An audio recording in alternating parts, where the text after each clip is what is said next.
Yeah, of course it is. I can't just randomly start the episode anymore because it tells you Yeah, it now. kind of ruined it for you. Yeah. I mean, you can rely on my complete inability to pay attention, but the problem is that it goes, this meeting is being recorded, at which point I know. Right. So I go, Jared's recording the podcast now. Again, we didn't organise what order we were going to do stuff in, so I'll just let you start and we'll figure it out from there, shall we? No, we have. Don't worry. That's why I'm here. Oh, okay. You're doing okay. I don't get to know anything about what's going on anymore. It's fine. It's like the rest of my life. It's fine. Things just happen, and I arrive places, and I go, "Oh, I'm doing this now." Cool. You know things. Yeah, I know things. I know what's going on in some parts of my life. The rest of it, who knows? There you go. I mean, I don't think anybody particularly knows what's going on with EA. No games. So it is E3 tonight. I might have it on in the back. Is it 2021? Yeah. Okay. Bethesda and that, so they might show us a picture of Skyrim and go, Ooh. 3 years later. That's pretty much Bethesda's, there are a lot of people, including my brother, who is such a massive Bethesda fanboy, but Bethesda's kind of release process is, here's a bunch of shit you don't care about, love it. And then people go, oh, okay. And then they go, here's what might be Skyrim. And then there's a woman out the front here taking a bunch of photos of the garden. Okay. This is a development in the podcast. Yeah, she's literally just out front taking photos of the garden in front of my building. Okay. What are you doing? She's taking more photos. What is? I'm gonna keep an eye on this. I guess. It's very strange. Okay. Right. So EA. Anyways, yes, EA. Because we're not even just going to talk about sports now. We're just going to talk about what we want to talk about. It's our podcast. We do what we want. Exactly. So EA just recently announced the most recent Battlefield, which is going to be. They're doing a Battlefield 3. 4. It's going to be set in the future. Oh, sorry, Battlefield. I get Battlefield and Battlefront mixed up because they're essentially like Battlefront is essentially Battlefield with a Star Wars skin on it. Yeah, pretty much. Yeah. So this is Battlefield 6. Yeah, whatever. It's purely online, no campaign. Because those games sell so well. I don't. What is with online only crap? Sorry to interrupt you, but remember, this is a frustration thing for me as well, because I can understand if you are selling to a market, because I understand I did this with COD 4. I don't know about your experience, but every single boy in my year had COD 4, and we would go home at night and you would play COD 4. And that was what you did for 2-3 hours a night. And I'm sure Sean can attest to being a COD boy earlier on in life. He is alive. Oh yeah. Fully vaccinated, but very low energy. Oh yeah. So continuing on, hey Sean. The thing with those games was that you paid £30 for a game, and there was probably about £20 worth of content in the campaign and zombies or whatever. And then it had an online segment, and you enjoyed the online segment. But paying £50 to £60 for a game that is just online, I can't justify that to myself. Oh, and in Canada, it'll be $90. I can't justify that. We're talking about the new Battlefield, Sean. Apparently, it's just announced that the next Battlefield from EA is coming out, and it's entirely online. Right. Is that 2042? Or are you guys talking about the World War II version? 2042. It's online only. No campaign. It is. I mean, apparently they've put a focus on vehicles, which cool. And they've upped it so that instead of 64 people playing each other, you can now do 128, which sounds great that's just going to be chaos, which I'm sure will be fun. But you'll just get shot every 8 seconds, though, Yeah. especially if you're not that great at the game. You're just you gonna can't- die. That was the thing with that game, is that you can't have like a real firefight. You can't, like, there's no, you just sprint in. Oh, I got shot. I'll try that again. But that then leads us on to also another EA game that we played. So Squadrons was announced at the start of this year. It was announced for 50 quid. Well, hold on. So Squadrons came out last year, and then this past month, I think it was May. Yeah. Or was it June, Sean? Because it was the I free. think it's June. Yeah, it's a free It is this game. month. It's a free game of the month on the PlayStation Network. So that's why I got it, because I haven't spent a dime on it. I got it. But you're talking about a game in a year that has gone from, hey, full price to free. To here you go. Yeah. And even as here you go, I think we've all played it now. I don't know how much you guys have played it. I couldn't push myself through it. Literally the opening. That's it. No, it's not great. We experienced it together, and it's terrible.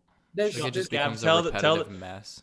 Gav, tell the story that you told just before we went live. So, basically, one of the missions in this, which I understand why EA do this sometimes, is like this is a tutorial that's also part of the game. I get it, because you just go, here's a tutorial, and then you figure out how to play the game. So you're flying along, and part of it is that you have to chase this apparent TIE fighter guy that's abandoned you, who's in a faster TIE fighter than you. He's like betraying the Empire. He's like betraying or whatever. you. He's flying down this channel tunnel thing. Oh yeah, I remember this. No matter how fast or slow you go, he stays 200 feet in front of you. So you can slow right down and be able to get it through it fine, and he won't accelerate away. It's not like one of those things where you're like, oh, I have to be going fast because he's on the track and he's going to go. So I found two things. One, it doesn't matter how much you shoot him, he won't die. Yeah. And it's lame as shit. I was wondering if I was even doing the mission properly. Yeah. So I was like shooting the guy, and I was like, nothing's happening. Like he's just getting away. And then there's like the cutscene at the end, and you're like, I've lost or what? What? No. And the thing that annoyed me about that as well was that it's all well and good having someone that like you can shoot at and it won't blow up. But the issue for me is 10 seconds before, you're shooting down X-Wings like they're paper planes. Just like, oh yeah, just ping it twice with 2 shots and it blows up. But the thing I found was if you slow down enough, he slows down to a point where there's a bit in the game where there's like some closing doors. You can slow down enough where he doesn't make it through the closing doors. So my game, basically, he slams into the closing doors and then there's no animation for him blowing up because I was like, oh, it's just going to crash into the doors and I've won.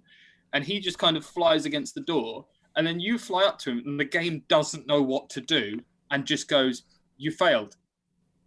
And I go, oh, I failed. He's there. I'm pretty sure that was the mission, wasn't it? I've prevented him from getting away.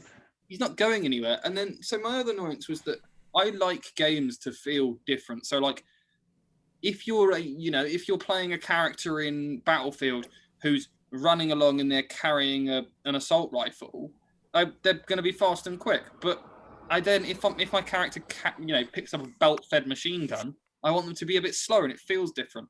But a TIE fighter handled exactly the same as an X-Wing, which handled exactly the same as every other ship in that game. The only difference was the animation that they forced onto my screen was slightly different. That's the only thing I could see that was different. Yeah, I find that playing EA's games, they've just gotten, well, not even they have gotten, but they feel so lazy. Yeah. It feels so lazy when you play an EA game. Like Battlefield 5, while I think it's a great game and there's a lot of fun things, there's so many things that you're just like, why? Like, I don't understand how this works and like why it is the way it is. It certainly looks great. Like the guns, it looks fantastic. Like the guns aren't equal. Well, yeah, you get handed the best. You get handed the best guns right away, and so you just upgrade the best guns. Yeah, but like if I'm sitting there sniping, and like I hit a guy from 300 meters away in the chest, he doesn't die. No. Really? Like really? Okay. Or Sure, you man. hit him, or you shoot it, you blow his neck off from point blank range, and it's like 80 damage. He lost 99 health, and you're like, Yeah. cool. Okay, so like, what? I have to like touch his little willy to like make him fall over? I don't get it. So, I was talking about this before the podcast, but I'll bring it up on the podcast as well. I am not great at that kind of game. The problem is for me is that like I can't do the whole like keep an eye 360. And what happens to me, like, I'll be like looking down the scope and be like, I've just seen a guy there. I'm gonna wait for him to pop out and I'm gonna shoot him. And then some guy who spawned over there just shoots me. And by the time he's hit me once, I'm like, oh, I'm dead now. So I was like, I need to have a role where I can kind of hide away and camp. So they like offered me this boys anti-tank rifle, which I was like, oh, that's cool. I can sit in the middle of nowhere and shoot tanks and like contribute. So I got this anti-tank rifle, and the first problem is that like the guy reloads as if he's having lunch. So he's like, click. Oh, I need to do something. What is it? Being shot at. Oh, I should put another round in. Clink. And then you're shooting, and not only is there no reference on the reticle to be like, if you're shooting 100 meters away, shoot here, 200 meters away, shoot here. So like you can't range. Yeah, you kind of have to just like spitball it, and it's like, wow. And then the other thing as well is that this anti-tank rifle only does 40 damage. Well, the tanks have got 500-600 damage points. So you're just, you have to hit them with an entire magazine to get them smoking. The only way I can feasibly see that you could blow up a tank with this is if the tank stayed still for 20 minutes while you worked through the entirety of the ammunition. Or if the tank's already dying and you just ping it at its end. But I've had so many like almost kills with sniper rifles, like from a distance, and it looks great. Or like even from like point blank, and then you just get killed by a submachine gun with like 3 shots. But like my sniper rifle doesn't do anything. 50 caliber bullet. Like, come on, man. Yeah, like it's so lame. It's just dumb. I like COD. Like Jared said, like I love COD. I think it's great. I think the new one, Cold War, is great. And I like the like really fast reaction based type games. Yeah. Keeps you on your toes and you're like, oh, this is fun. While frustrating, obviously, it's COD. Like it's a shooter, just period. I have fun with them. I think they're really fun. And the next COD that's supposed to come out, they're doing a World War II again. They're going back, which is cool. Everyone loves World War II, eh? You just got to keep going back to it. But we can't have any references to Nazi Germany, right? Who? What? No, don't. We're not allowed to. Exactly. I really love that in Battlefield V, right? That's the one we've been playing. 5, yeah, Battlefield 5, yeah. Where it's very World War II, except all the German references are World War I references. Because that's the logo they used in World War I, right? It's just you know why though? Because you can't trust human beings. Like everybody who plays these games, you literally can't trust them. Like I was watching a gameplay of this guy playing COD World War II. In 2021, he's like, let's go see how it is and how it plays now. Yeah. And one of the dudes that killed him, like, you know how you can make like your like your tag, like you can make like an emblem. Right? Yeah. Well, you can make like an emblem. Well, this guy had decided he's gonna draw the swastika. Nice. And like Activision has been actively trying to get rid of that stuff from the game, and like a lot of these guys are, because like people then end up like just using it as a joke and like going too far, and you're like, guys, it's not funny. Like, well, it is not at all nice. Yeah, we've come into contact with guys playing Rocket League who have tag names that are like Nazi Kid 57 or whatever, right? And you're like, why, dude? Like, it's not funny. It's not funny. It's not funny. Cool. Yeah, it's terrible. Anyways, we've got a lot to celebrate. Welcome to Better Luck Next Week. Each of us has something to celebrate. First of all, it was Gavin's birthday on Friday. Yeah, Gavin. Woo! This is tea, because I have to go do other things later. I legitimately thought that was soy sauce you were drinking. No, the red tip. And this is what Sean has to celebrate. He's dying because he got his second shot of Moderna. Yeah, baby, fully vax. Let's go. Sean's just gonna have a shit weekend. Yeah, yesterday was good. Like my arm got like a little bit more sore throughout the day. It's honestly not like kind of really what kind of what deal. happened. It's not like you can't be functional. It's just like Yeah, I went to go to bed and I got immediate chills and I was like, oh, like did we turn down the AC in the house? Like what happened? And I was just in bed shaking and I was like, I can't stop. That's but fun. Yeah, fell asleep, woke up at like 8:30, had a headache, checked my temperature, I had like 100-degree fever, and it's all good though. Like it's just gonna be today, and then we're good. I was trying to tell Jared before. I had the Pfizer vaccine. The two cold beers. The first one felt like I got punched in the arm really well, and then the second one felt like I got worked over with a bat for a day. But my muscles are like really just achy. Kind of just take the day and just chill. While you're taking the day and chill, we can talk about our next segment, which you need to watch, which is Clarkson's Farm. Yes, we'll get to that. If you're not going to do anything for a day, you can watch Clarkson's Farm. Listen, the Stanley Cup Playoffs are on tonight. But the thing I have to celebrate, of course, is my. It grew. Did it grow? My input. Did it get big? I'm sorry. Oh yeah, you got employed. Well done. My employment with the CBC for the Olympics. So. All right. This is it was Gavin's birthday, and we're applauding me more. Like everybody, relax. Oh, that was still for Gavin's birthday. What were you gonna say? No, so I'll be. I guess the general term is a production assistant, but basically I'm gonna watch some live events and take down everything important that happens, so that an editor can look at that later and go, yes, I'm gonna pick out all like these timestamp and everything. Yeah, pick like out all the bits that are important, put it together in a highlight pack, and produce that. That's amazing. So, and ideally, it'll be sailing too, because I am very proud of you. I've always been proud of you, but I'm very proud of you right now. Thanks, buddy. It's okay, buddy. That's good stuff. Man. Could you edit the highlights for the World Endurance Championship, because they don't know how to highlight yet? I mean, if you find me the whole thing. No, Jared. Do you want to be my shot lister for it, and possibly? I'll edit it? Yeah, I could. But do you know what their method of highlighting is? Oh God. So you've got an 8-hour race at Portimao, right? I will admit, an 8-hour race, not every bit of it's a highlight. They just upload the entire 8-hour race and put highlight after it, and don't edit it. No.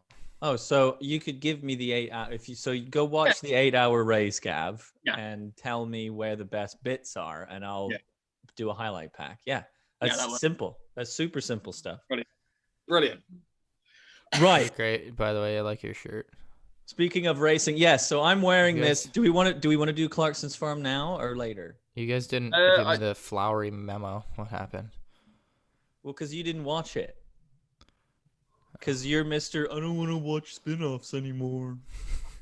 No. I'm gonna watch it. I didn't have time this weekend. There's no way I was gonna watch it. I will agree with Sean. So on some things. So I loved Our Man in Japan, which was James May's one. That was good. That was good. That one I still have to watch that one. I was getting into his cooking show, which was just kind of I was used to his cooking show because I was watching Food Tribe on YouTube, which is his YouTube channel where he does food stuff. Yeah. So him doing a cooking show seemed more natural to me. But if you haven't experienced Food Tribe on YouTube, you're like, why the hell is James May cooking shit? So I think the thing that works with these guys is that when they are themselves, they're funny. Mm-hmm. So when James May was himself doing Our Man in Japan or his food thing, it is reasonably funny. I didn't watch the entirety of Richard Hammond's thing. Good. Because it was just so wacky and ridiculous. And I was just like... Well, and is Richard even... so scripted. Is he Everything even being, was to a T he's not even scripted. Being it himself. Was so bad. No, and that's the thing. It's not that funny. He's not even being himself, right? Like... Yeah, the one thing I will say is that, like, as much as these guys say there's 3 different production companies, they're 3 different production companies that share walls in a thing. Like, these guys have been turned around to Amazon and gone, everything that you want to do TV show wise, we will fund it and we'll put it on Amazon. So they've all got multiple things coming up. The one thing I will say about Clarkson's farm is it is real. You see a side of Jeremy Clarkson which we have never seen before. And that's him being himself. There's no power and anything like that. There's a little bit of that, but there is a little bit of that every now and again. But it is him being him. There are moments, I was saying to Jared, where it's not a spoiler, Sean, but there is a moment where he is lambing. He's doing the lambing, and he brings in people to help him with everything, obviously, but the shepherdess is away. And he has a situation where there's a difficult birth for a lamb, and he has to be the one to deal with it because he's the only person there. And you see real fear, real concern, and then when he gets it right and he does it, real joy in his face. And that, for me, that was quite, I don't want to say moving, but it was quite moving because I was like, he's really taking this. It's not a, It's like, no, if he doesn't do that right, that lamb is going to die. And he needs to do it right because he's the only person there. The film crew don't know what they're doing because they're a car film crew. Well, and they're not supposed to help because that's the idea of making a docu-series, is that the film crew doesn't help with anything. No. And, it's the same thing as like when there's I won't go into it, but they bring some brilliant people on who are not TV people. My favorite character from the entire series is the guy he brings on to help him with all the tractor stuff called Caleb, who is a 21-year-old. I mean, I knew kids like that when I lived back home who were like, my dad farmed, I'm going to work on a farm. Yeah, I'm going to do this, I'm farming. He's the British equivalent of a Texan. Yeah. Never left his hometown, never been, he's been to London once. Been to London once and he didn't get off the coach. Didn't get off the coach. He doesn't give a flying fuck who Jeremy Clarkson is. If Jeremy does something wrong, he turns around and goes, that's fucking awful. You're an idiot. And it's a hilarious dynamic because, I think there's a lot of people around Jeremy in his life in certain things with, if he's doing car stuff and someone goes, you didn't do that right, Jeremy, he can go, fuck off, I've been doing this for 40 years, I know what I'm doing. If he plows something wrong, Caleb will go, you're fucking done that wrong, you're a fucking idiot. And he just has to sit there and take it. And you see him as a person go, I have to sit here and take this. I can't, there's nothing I can do about this. I just have to deal with this. And you can tell in the first episode that it's almost like they wanted it to be more like the Grand Tour, where he's like, yes, I'm going to go buy a Lamborghini tractor and it's going to be amazing because I'm Jeremy Clarkson and I like power. Yeah. Right? And by the end of the first episode, he's fucked up so much that they're just like, you keep doing this wrong, you're going to lose hundreds of thousands of dollars. And Jeremy's like, okay, I guess I should do it better then. Yeah. And then Caleb, and it totally transitions into a show that's like really interesting because on top of it being real, it gives you an insight into how difficult farming is.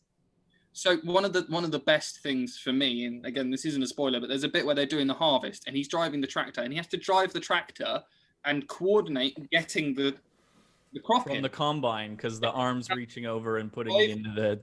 I had almost a different perspective on this because I've worked on farms. I know the stages. I know what you have to do. I know how difficult it is. So I was almost sympathizing. I know how fucking difficult that was.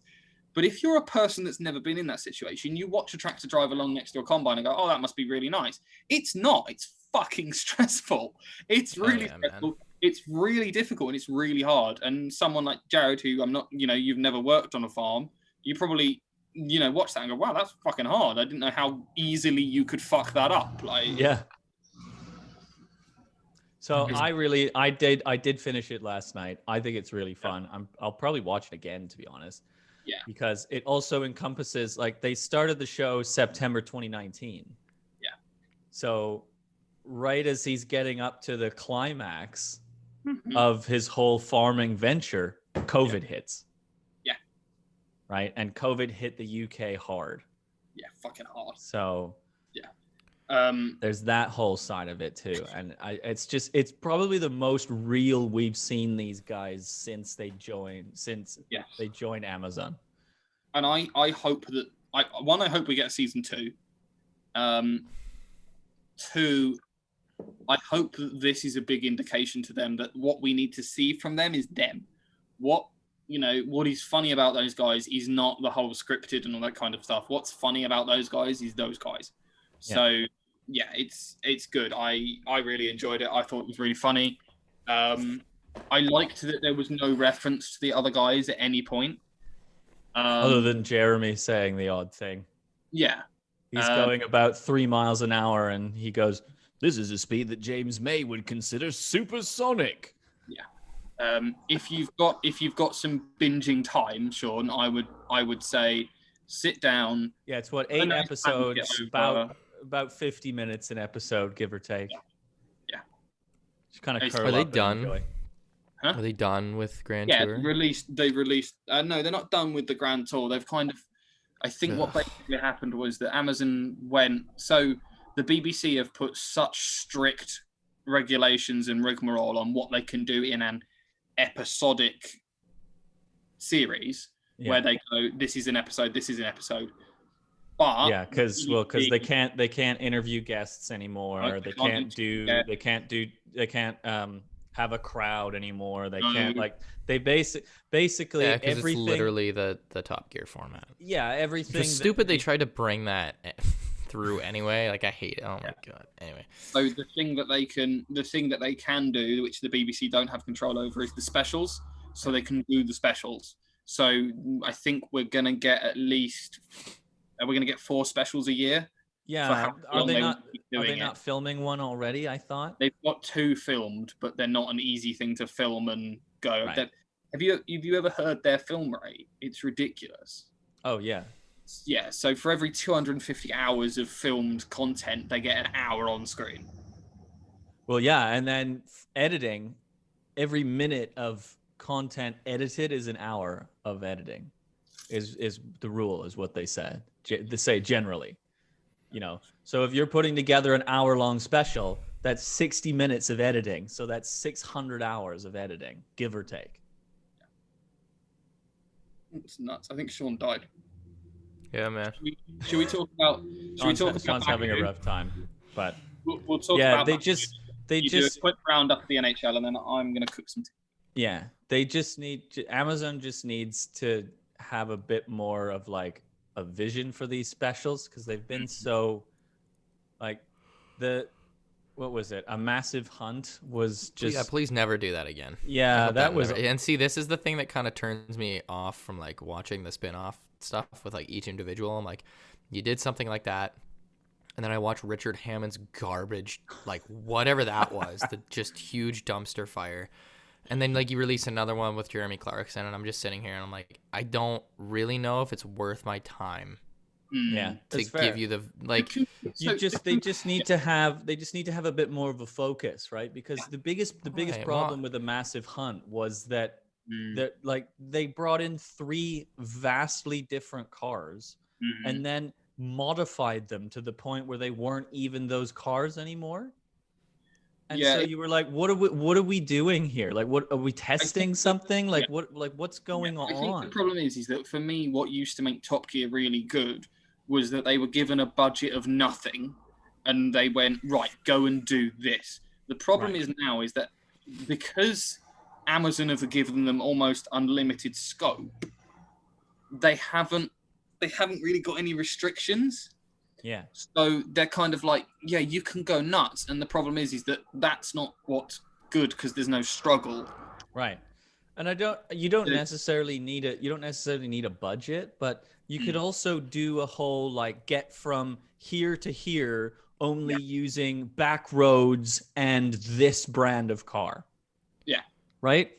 Then that's interesting, because then you're going, okay, well, he's got a Jaguar E-Type, he's got a Jaguar S-Type or whatever, and he's got a coupe, right? Yeah. And so you're comparing the 3 Jaguars, why each of them bought this Jaguar, and how well does it fare on this type of journey?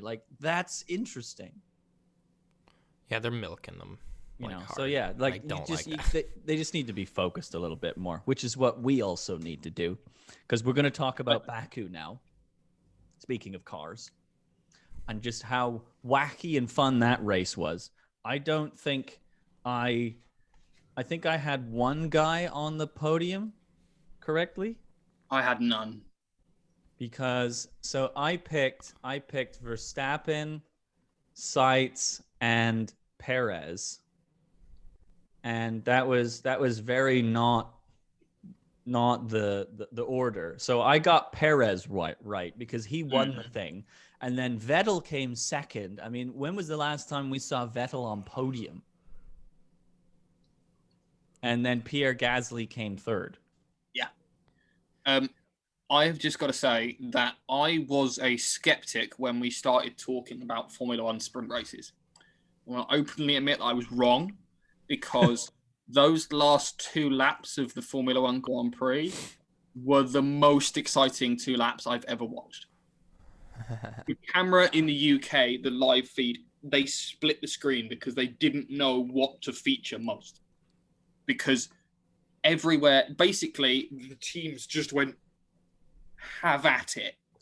Because it was 2 laps of go. There was no tyre conservation. There was no fuel conservation. It was have at it for 2 laps. And especially because the Mercedes weren't even in contention. No. I don't know what happened. Just go, everyone. Yeah. And that was the thing. The confusing thing for me was that Mercedes have lost a second somewhere. And, I thought it was because it was a tight little street circuit. Baku's quite a lot of straights, so I thought down the straights they'd get it back. But they were a second off, and they're just making more and more mistakes. I mean, I don't know what they're going to do about Valtteri Bottas, because, okay, Lewis Hamilton, you can justify, and you can go, cool, that makes sense, fine. We can get Lewis Hamilton in his infallible, however many times he's been on the podium and all that kind of stuff. He made a mistake, he didn't switch a button, and he flew up the inside on the first corner and went whoever knows where, and then just basically recovered and finished the race. But Bottas was being caught by Russell again on pace. Yeah, Valtteri Bottas was just run that through your head. Valtteri Bottas in the Mercedes was being caught by George Russell in the Williams on pure pace. Not because one car was faster or anything like that. He was just catching him. Yeah.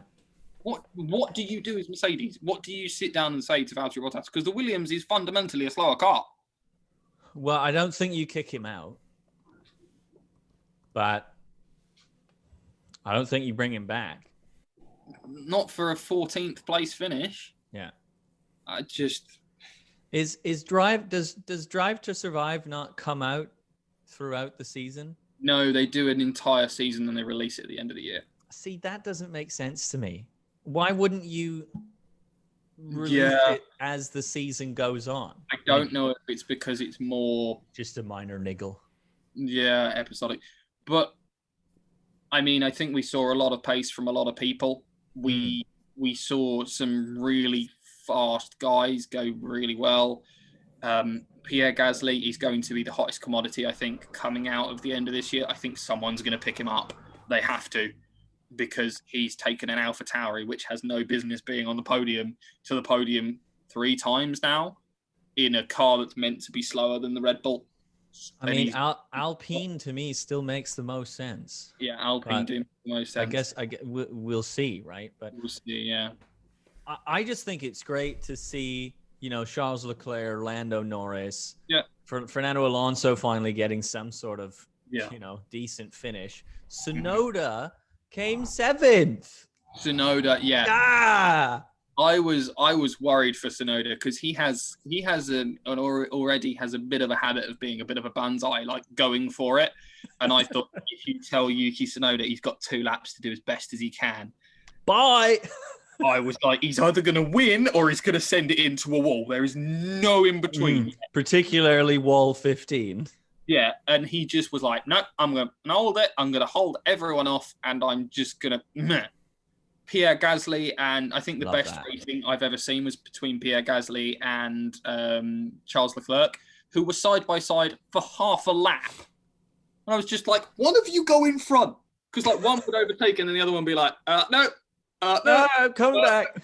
And I was just like, no. Someone just go. Yeah. Yeah. I think the concern for Daniel Ricciardo remains. We've touched on it before, but he's a whole second behind the Ferrari of Sainz in 9th. I go up and down on this because he didn't get a final qualifying run in Q2. That is true. It was his own fault he put it in the wall, but I think the thing is that in Baku, and the same as Monaco, and anyone like, if you push and you get it wrong, you put it in the wall, which is fine. That's just how that cookie crumbles.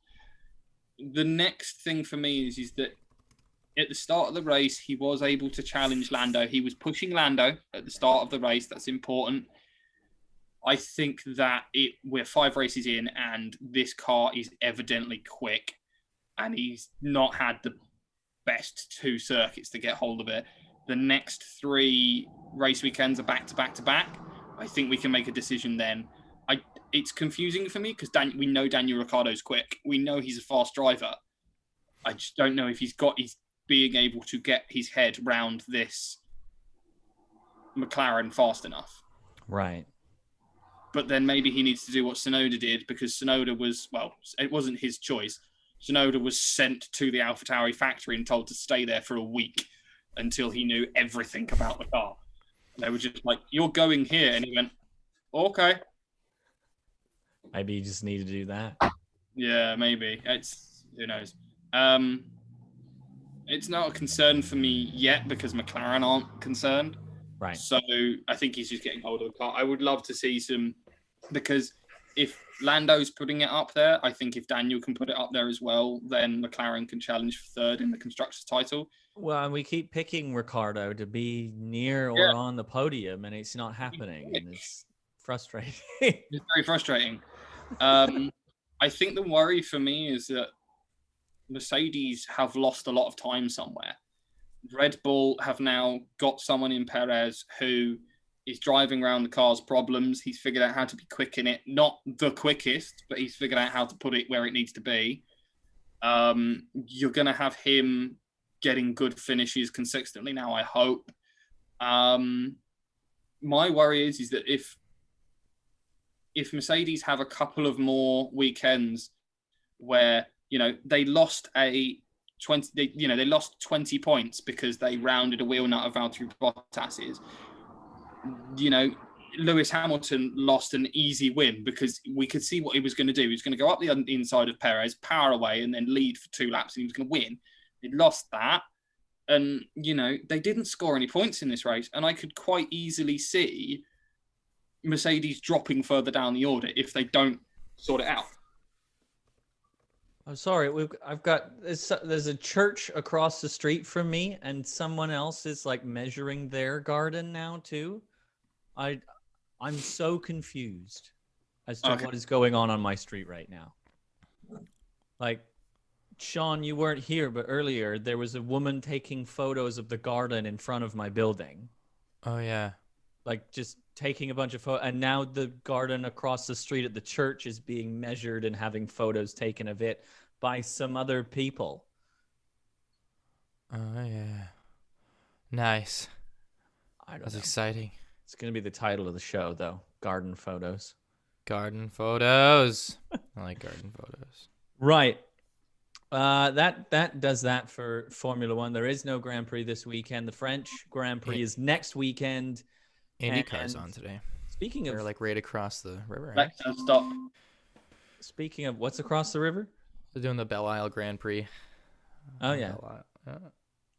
Well, and speaking of French stuff, though, the French Open just concluded like less than an hour ago of tennis. Whoop-dee. And it's not, I know you guys don't know a whole lot about tennis, but it is worth noting that Novak Djokovic was down 2-0 against Tsitsipas, the Greek lad. And he's come back to win the French Open. Down 2-0. Like, but he pulled a team in Canada. Yeah. Is that good? Djokovic. I don't care about.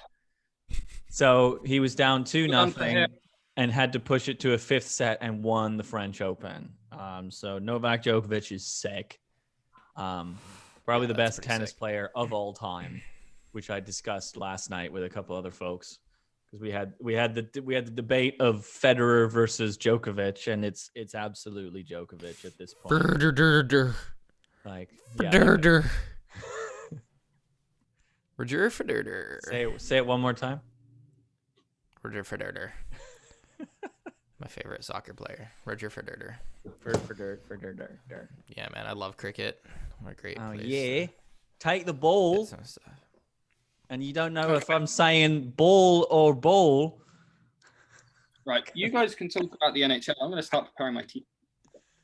Yeah, we do have the NHL. By the way, Gavin, your bracket is absolutely fried. Yeah, it's okay, Gav. We're all in the same boat with this crap. This is bullshit. You have one team in the Final Four, and that's the Tampa Bay Lightning. And yeah, I probably have one team in the Final Four as well, and that's... No, it's not Tampa Bay, because I had Carolina going into the Final Four from that stream. And then... I don't think I have literally anybody. No, it's terrible. You suck. Dude, yeah, how are Vegas... you supposed to even guess this shit? Like, how? There's nobody in the world who has gotten this right. There can't be. There can't be a fucking winner this year. And they've made thousands of dollars, I guarantee you. I just don't get it. Like, are you joking? There's some diehard Habs fan that made this prediction that was like, I will pick them, and the Habs are great, and these teams, and they're amazing, and here we are with Vegas. At least we got hockey today. Yeah, Vegas versus Montreal starts tomorrow, and then Tampa Bay versus New York starts tonight. That would be the New York Islanders. Two of the worst teams that made the playoffs from the Final Four. It's great. I can't believe Montreal's even there, dude. Montreal and Vegas. What are you saying? Yeah. Like, there's no way. There's no way. It sucks because Colorado played so well in Game 6 and just couldn't defend. They were all over Vegas offensively, but then just on defense lost 6-3. Like, right. Well, Nathan McKinnon's not happy. That interview. No, of course not. First of all, I mean, he's right. He's entering he either entered or completed his 9th season, and he's won nothing. Yeah, I think he's going. Yeah, I think he's going into his 9th. Into his 9th season. He hasn't even won a Hart Trophy, for God's sake. Taylor Hall has a Hart Trophy. No. Taylor Hall has a Hart Trophy. Yeah, because Taylor Hall played before McDavid was even freaking born. No, but like, I mean, when you have McDavid in the league, dude, I don't even. Good luck. Good luck winning anything. I know. Like, you're just gonna get overshadowed by. But even before that, like, Taylor Hall absolutely should never have won that Hart Trophy. But anyways. Well, I mean, is what he's a selfish player, or at least he used to be, and I think that I mean, you're gonna get points. You're gonna score, then great. You're gonna get points. Yeah, good for you. And then the Islanders did that, and then the Islanders beat Boston after they acquired Taylor Hall. So, dude, I'm so glad that Boston's not here. If there's a silver lining to this entire playoff run, it's that Boston got beat out. Sucks to suck. The worst thing about these playoffs is that, you know, on top of the fact that a 23-win team is in the Final Four, Montreal Canadiens, 23, which there were two teams better than them within the standings that couldn't make the playoffs because of the format. Yeah, the New York Rangers were one of them. Far better team, who are now probably going to get blown up because James Dolan's unhappy with the fact that they aren't gritty enough. The thing that hurts me the most is that, and I texted this to you, Sean. So out of the top 25 players in scoring in regular season, right? So these guys, there were more than 25 of them. There's like 27 of them because they were ties, so 27, 28. And they had 50 or more points in the top 25, right? 22 of them made the playoffs. You're like, all right, that's great. That makes sense. You know, most of the good teams are going to have the good players and get into the playoffs, right? Mm-hmm. The second round had 9. Mm-hmm.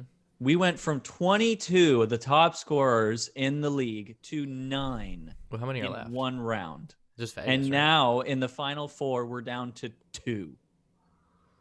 And they both play for Vegas because Braden Point had 48 points, and so he didn't crack the top 25. But you can add Nikita Kucherov because Kucherov probably would have been in the top 25. He is the leading scorer in the playoffs, and Tampa Bay is cheating, but it is what it is. Everyone's cheating, but Tampa Bay is cheating the hardest. But so you can add Kucherov. So there's 3. 3 of the top 25 scorers in the regular season are in the final 4. I mean, see, I'm of the opinion but that's so bad for the league. I mean, sure, but I also like Austin Matthews had to go to UFC and hang out with his buddy Justin. So, like, there's excuses for these guys to make why they didn't do great. Some of them, like even then, I mean, and this is the problem with the NHL is at the end, the playoffs become this completely different way of playing hockey. It becomes a different sport, like altogether. The calls are completely different, and like you said, Connor McDavid. What did you say? He's never drawn a penalty this year? In 8 straight playoff games. So the 4 this year, and then the 4 they played in the play-in round last year. Yeah. Not a single penalty. Not a single penalty he's drawn. Yeah. In 8 playoff games. And I think it just boils down again to this right? issue like, what are you talking about? The difference of playoffs versus regular season and how the referees are dictating what the narrative is going to be. And like I'm fine with goal scorers not being a part of the playoffs. Like that, I'm honestly fine with that because scoring goals doesn't really mean a whole lot if you can't defend. So like I get it. But like then also you have teams that are like really good defensively that are getting screwed because of these stupid calls that are being made. I just don't. Yeah, Colorado is one of the best defensive teams in the league. Yeah, and no, for sure. They just got dummied by Vegas. Now, so that series is different to me because both those teams finished tied for first in the league. Yeah, they're amazing. Yeah, right? They're both incredible teams. I'm really disappointed in Vegas's fans. Saw that video that you sent me of like them taking the guy's flag. Why? So there's a clip. So for those that haven't seen it, and Gavin's included in that, there's a clip of the end of Game 6 in Vegas. All the Vegas fans are going nuts, and there's a clip of a couple of Colorado fans kind of sitting there being really sad, and they've got an Avalanche flag, right? Because they're fans, right? You're allowed to cheer for your team no matter where you are, right? Well, doesn't one cock of a Vegas fan come down and take the flag, like yoink the flag from them and try to run away with it? Like, what are you doing? Yeah, did you see when he went up the stairs too? Another Vegas fan just pushed him for no reason. Yeah. I was like, dude, you're physically assaulting somebody. Yeah. Why? Man, he tries to go get his flag, and the other Vegas fan defends his friend for stealing this guy's flag. Yeah, this crap doesn't belong here. So you guys really need to keep an eye on that and fucking sort it out because you do not want to get to a point in the UK where when one team plays another in the UK, they can't share stands. So they have a visitor's stand, which is flanked by police. That's so stupid, man. I've heard about this. No, dude, it's a sport. Like, what are we doing? It gets even worse. They have to have one tube station for the home fans and another tube station for the away fans. So they don't start fighting in the subway. So they can go to 2 separate locations to leave. Oh, God. That's so dumb. Because that's the only way that they can be fucking trusted or whatever. These are the reasons why, like, theater kids hate sports. It's just dumb. Oh yeah, like I mean that's just stupid. That's fine. I don't even understand. But here we are in the Final Four, and you know it is what it is. The NHL. I've seen a lot. Oh, the Montreal Canadiens are built for the playoffs, and I want to just shave my head when I hear that phrase now. Built for the playoffs. So what do you mean? You're built to be crap in the regular season, but then the playoffs happen and you're suddenly a good team? because the game changes that much? Like that? Why? It doesn't make sense. What do you mean they're built for the playoffs? Build a team. Build the best team. It's supposed to be consistent. Yeah, that should be the goal for every build the best team. Right? Yeah, man. So, no, I completely agree.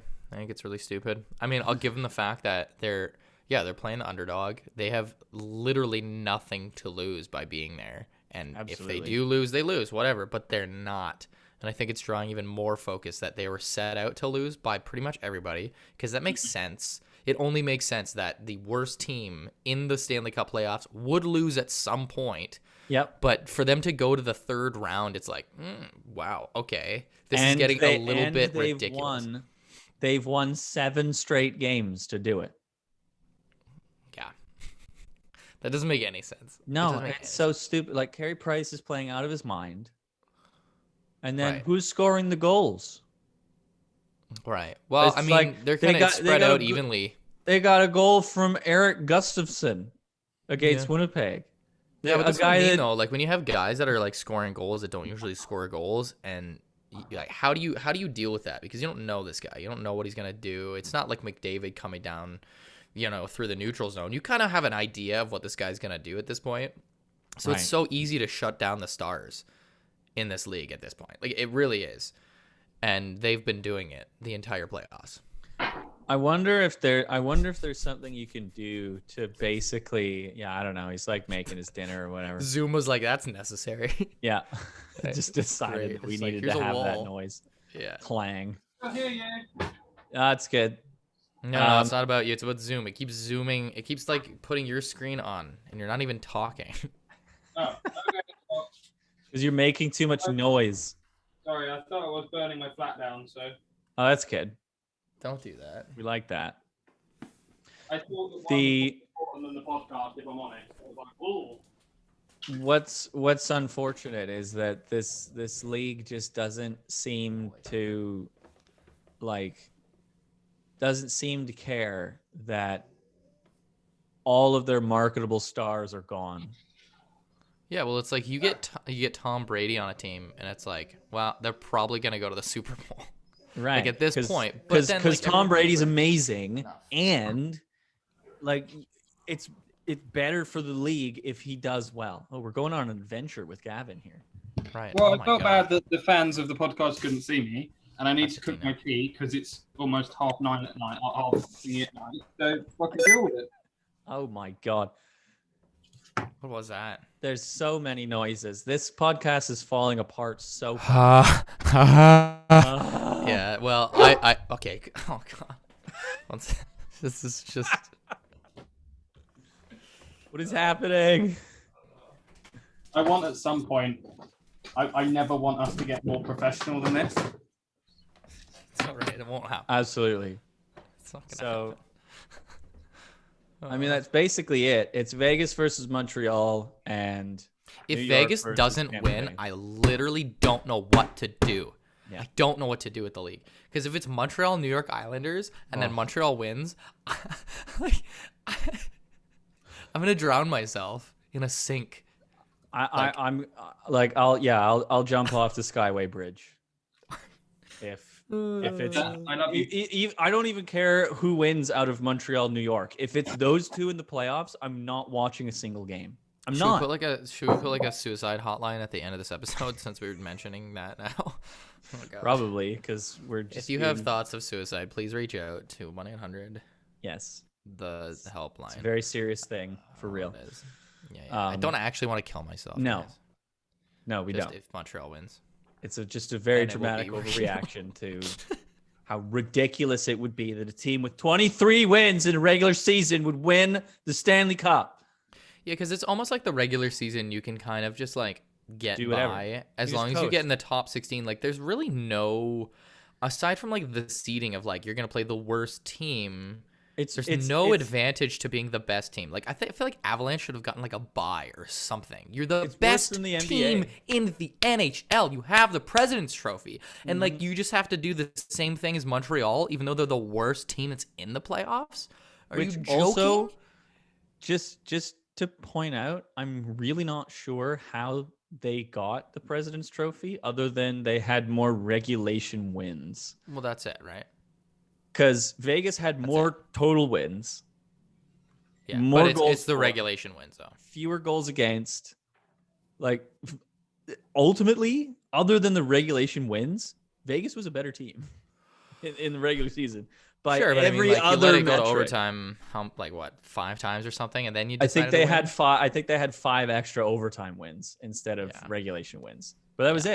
I think that makes sense. So more like, if you are like tying with a team more often in regulation, like you kind of deserve second place at that point.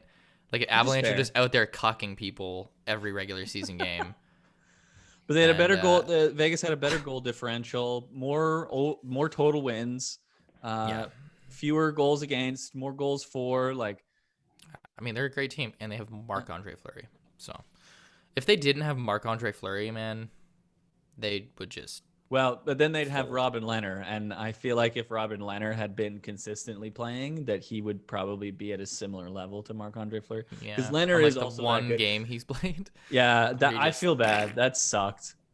You know, the poor suck, guy. They're like, "Yeah, come on, Robin, go get a game," and then it was their worst game of the playoffs. Yeah, because I mean, that's what happens when you like hold him out for as long as you do, and then you just decide, hey, you're gonna play because Fleury needs a rest. Right. Let's throw him in against the raging Colorado Avalanche.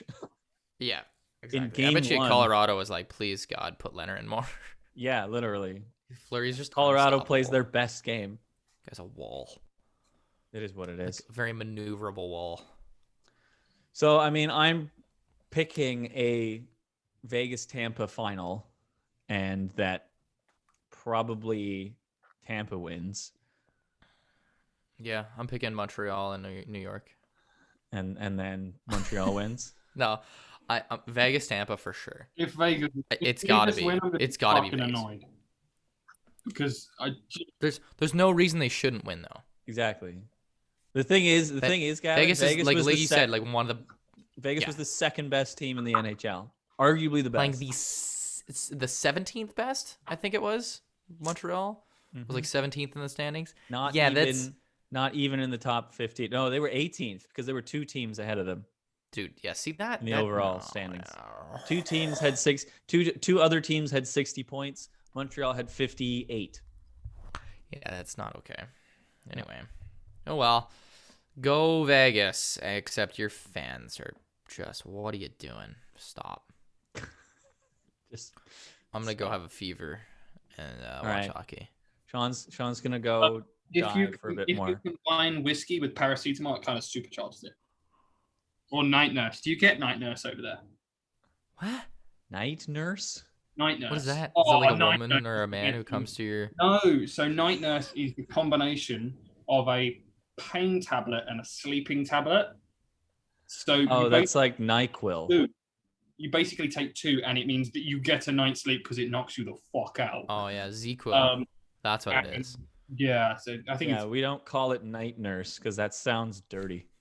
Night nurse. Hey baby. Yeah, my name's Tim. Ah shit. Let me be your night nurse. Oh yeah. All right, this podcast. I like your ceiling, buddy. This podcast is getting inappropriate now. We're gonna end it there. We'll be back next week. Obviously, we wish better luck next week to all the losers. Gav, can I look at your ceiling in your bedroom? Don't do that to me. You can join. Goodbye.